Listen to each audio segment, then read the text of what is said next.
Hello everyone, আসসালামু আলাইকুম। Welcome back to my channel. সবাই কেমন আছেন? যে যেখান থেকে আমার ব্লগ ভিডিওটি দেখা শুরু করে দিয়েছেন, আল্লাহর অশেষ রহমতে ভালো আছেন, সুস্থ আছেন। আলহামদুলিল্লাহ, আমরা সহপরিবার ভালো আছি। মারিয়া লাইফস্টাইল অ্যান্ড কুকিং চ্যানেল থেকে আপনাদের সবাইকে স্বাগতম। আজকে আমি নতুন একটি ব্লগ ভিডিও নিয়ে এসেছি। আশা করি আপনারা ব্লগটি প্রথম থেকে শেষ পর্যন্ত দেখলে কিছু বুঝতে পারবেন, জানতে পারবেন।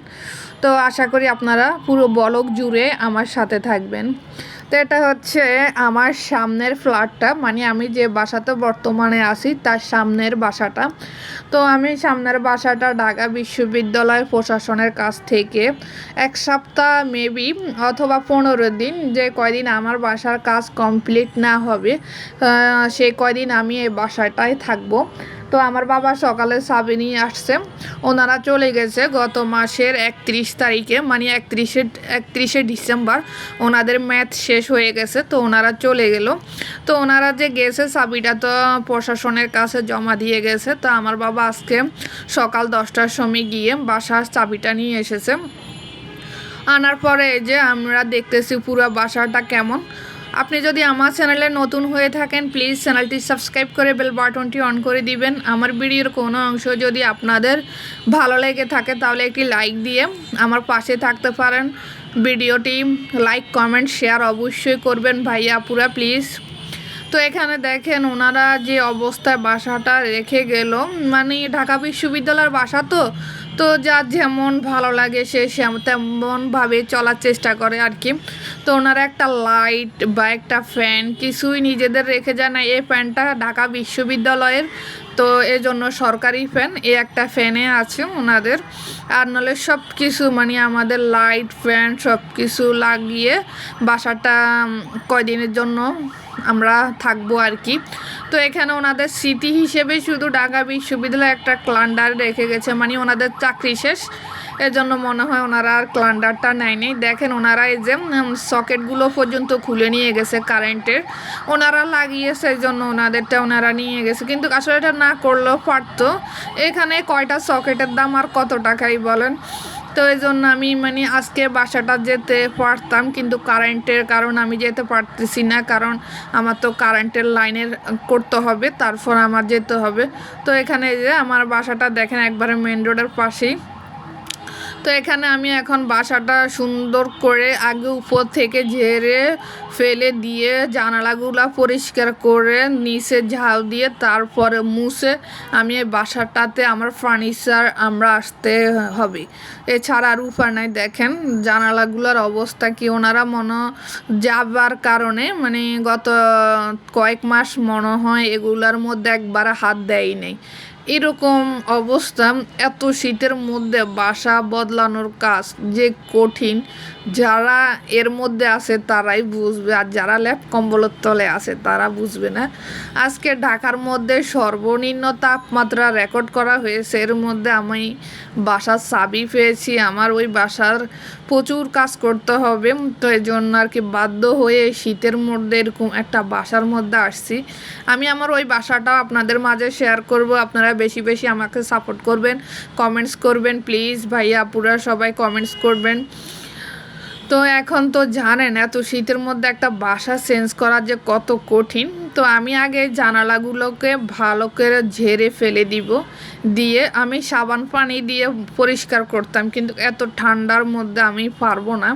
তো এই জন্য আমি ভালো করে ঝেড়ে ধুলো বালুগুলো ফেলে দিব, এমনভাবে ফেলবো যেন না থাকে আর কিছু। তো এটাই সর্বোচ্চ বড় রুমটা আমাদের, মানে এই ফ্ল্যাটের এই রুমটাই সর্বোচ্চ বড়। তো এই রুমটাতে আমরা থাকবো না, এই রুমতে আমাদের ভাড়াটিয়া ভাইয়ারা থাকবে, আমরা তো এক রুম ভাড়া দিই। তো ওনারাও আমাদের সাথে এই বিল্ডিং এই পাশের আসবে আর কি, এই বিল্ডিংয়ে আসবে এ পাশে। তো ওনাদের জন্য আমি আগে রুমটা সুন্দর করতেছি। ওনারা 4জন ভাইয়া আসবে, তো তো আমি এই বাসার মধ্যে শুধু কারেন্টের যেগুলো প্রয়োজনীয় সেগুলোই লাগাবো। আর এই যে পর্দার লাইন বলেন কোনো কিছুই আর করবো না, ওয়াশিং মেশিনের লাইন টাইন করবো না কিছু, কারণ সম্ভব না। আমি তো সর্বোচ্চ দেখা গেছে এক সপ্তাহ 10-12 দিন থাকতে পারি, যতদিন আমার ওই বাসার কাজটা নেওয়া শেষ হবে ততদিন আমি আর কি এই বাসায় থাকবো। তো কষ্ট করে একবার এই বাসায় লাইন করব, আবার ওই বাসায় করবে এই শীতের মধ্যে, তো এই জন্য আর কি মানে এটাকে আমি চলার উপযোগী অনুযায়ী একটু পরিষ্কার করতেছি। তা আমি যখন পরিষ্কার করতে নিলাম, আয়রার বাবা ছিল, আয়রার বাবা বলতেছে না তুমি মহিলা মানুষ কতক্ষণ ভরে এত বড় একটা বাসা ক্লিন করবা, আসো আমরা দুইজন মিলি করে একসাথে, তাহলে দ্রুত শেষ হয়ে যাবে। তো উনি আবার এই মাশাল্লাহ যে কাজ করবে খুব দ্রুত করতে পারে, উনি যতটা পারে পুরুষ মানুষের কাজ বুঝেন তো উনি কিন্তু খুব সুন্দরভাবে নিখুঁতভাবে করে, আর বাকিটা আমি একটু করলে হয়ে যায়। তো উনি ওনার মতো করে যাচ্ছে, আমি পরে বাকিটা নিজেরটার মতো নিজে করে নিলাম আর কি। তো আমার এই যে বাসাটা কিন্তু অলরেডি আপনাদের মাঝে ভিডিও আপলোড দেওয়ার আগে আমি বাসাটা পুরো ক্লিন করে ফেলছি, একবারে ডিপ ক্লিন। শুধু আমাদের ফার্নিচারগুলো নিব, ওখানে ফার্নিচার সব নিব না, আমি কিছু ফার্নিচার আমার এখানে রাখবো, আমি ফার্নিচারগুলো বার্নিশ করব আর কি। মানে পুরো আমার যে বাসা আমি বর্তমানে আছি সে বাসা পুরো সুন্দর করব, ওয়াশরুমে টাইস করব, কিচেন রুমে টাইস করব, দরজা জানালা রং করব, তারপর বাসা রং করব, অনেক কাজ, পানির লাইন চেঞ্জ করব, মানে ইন টোটাল আমি বাসা চেঞ্জ করব ভাবছি। এর জন্য আমি অনেক কাজ বাসার মধ্যে করাইনি, কিন্তু এখন দেখছি বাসা যেগুলা চাচ্ছি ওগুলা খালি হচ্ছে না, আবার যেগুলা চাচ্ছি না ওগুলা খালি হচ্ছে।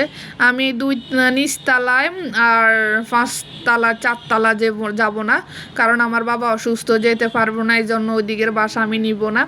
আর 2তলা 3তলা চাচ্ছি, কিন্তু ওগুলো খালি পাচ্ছি না, এই জন্য আমার বাসার কাজ আমি গত 6 মাস আগ থেকে করাতাম, কিন্তু এই কারণে করাইনি। ভাবছি যদি বাসাটা চেঞ্জ করি, এই কথা ভাবতে ভাবতে আর বাসার কাজ আমার করানো হয়নি। তারপরে ভাবছি না বাসা কবে পাই না পাই ঠিক নেই, আমি আমার বাসাটাকে সুন্দর করে নিই তাহলে হবে। দেখা গেছে বাসা ইতোমধ্যে 2-3 বছর নাও খালি পেতে পারি। তাই আমার বাসাটাতে আমি বর্তমানে 6 বছর 4 মাস রানিং আছি, আরও 7 থেকে 8 বছর আমার বাবা যদি বেঁচে থাকে আমি থাকতে পারবো। তো এই জন্য আমার বাসাটায় আমি ভাবছি না মেন রোডের পাশে একটা বাসা পাওয়া একটু কষ্ট হলো, অনেক সুন্দর ভিতরের বাসার থেকে মেন রোডের পাশের পাশে অনেক সুন্দর, মানে কারেন্ট না থাকলেও সবসময় আলো বাতাস পাওয়া যায় আর কি। তা আমাদের তো কারেন্ট এমনিতে সবসময় থাকে, বেশি একটা যায় না, তো মানে তারপরও মাঝে মধ্যে গেলে আর কি। তো আমার মা আবার আমার বাসাটায়, আমরা প্রথম বর্তমানে যে বাসা ক্লিন করতেছি এ বাসাটা চেয়েছিলাম, পরে আমার মা একটু দেখলাম যে মন খারাপ করতেছে, বাসাটা নাকি চারপাশে গাছ, আমার বাসার বর্তমানে যেটাতে আছি ওটার চারপাশে কোনো গাছ নেই, এটার আবার আশেপাশে অনেকগুলো গাছ আছে, একটু অন্ধকার অন্ধকার। তো এই জন্য আমার মা বলছে যে আমার বাসাটাই আমাদের জন্য ভালো, আমরা কাজ করিয়ে নিই। তো এই জন্য আমাদের বাসাটার মধ্যে আমরা কাজ শুরু করে দিব গত সোমবার বা মঙ্গলবার থেকে। কাজ শুরু করলে 1 সপ্তাহ 15 দিন বা 10 দিন যে কয়দিনই লাগে হয়ে যাবে। আর এদিকে এটাকে একটু সুন্দর করে যে পরিষ্কার করে নিয়েছি, পুরো বাসা অলরেডি আমার পরিষ্কার করা শেষ, সুন্দর করে আয়রার বাবার আমি ঝেড়ে মুছে পরিষ্কার করে নিয়েছি। এখন শুধু আমার 2টা ওয়াশরুম আছে, ওয়াশরুমগুলো যদি আমি ক্লিন করি তাহলে অলরেডি আমরা এখানে থাকার মতো উপযুক্ত হয়ে যাবে, কারণ এখানে শুধু কারেন্টের লাইনে যেসব লাইটগুলোর ব্যবস্থা করতে হবে, কারণ আমার এখানে একটা লাইটও নেই এই বাসাটার মধ্যে। আমি যদি ওই বাসার থেকে আমি লাইট আনে লাগিয়ে দিই তাহলে আমার ওই বাসা আবার চলা যাবে না, তো আমি চক বাজার থেকে কারেন্টের সব কিছু আনতে হবে, এনে এখানে নতুন লাগাবো, সব কিছু লাগিয়ে আমি 2 বাসাতে থাকবো, মানে ওটাতে কাজ চলবে, এটাতে আমরা থাকবো আর কি আপাতত কয়দিন। তো আমি ফার্নিচারগুলো যেভাবে আছে সেভাবে রাখার চেষ্টা করব, ফার্নিচার এখানে সেট আপ করবো না, কোনো রকম আমরা থাকতে পারলে হয়েছে, রান্না বান্না করে খেতে পারলে হয়েছে। এত শীতের মধ্যে জানেন তো যারা বাসা চেঞ্জ করে তারাই বুঝে কি পরিমাণ ঠান্ডা। সূর্যর দেখানে কতদিন হয়ে গেল সূর্য মামাকে দেখি না, তার মধ্যে বাসা চেঞ্জ, পানির কাজ, জানেন তো কি একটা অবস্থা। সবাই আমাদের জন্য দোয়া করবেন, জানো আমরা আমাদের বাসাটা সুন্দর মতো মনের মতো করে কাজ করে উঠতে পারি, আর সবাই আমাদের জন্য দোয়া করবেন। আমি আছি, আমার মা তো অসুস্থ, বাবা অসুস্থ, তেমন কোনো কাজ করতে পারবে না, আমি আর আয়রার বাবাই বেশি কাজ করতে হবে। তো মা যতটুকু পারে হেল্প করবে, কিন্তু আসলে ওনার উপর নির্ভরশীল হয়ে লাভ নেই, উনি তেমন একটা পারবে না। তা আমি আমার মতো করে যাচ্ছি, আয়রার বাবার মতো আমাকে করে দিচ্ছে, এভাবে চলতেছে। সবাই দোয়া করবেন আমাদের জন্য।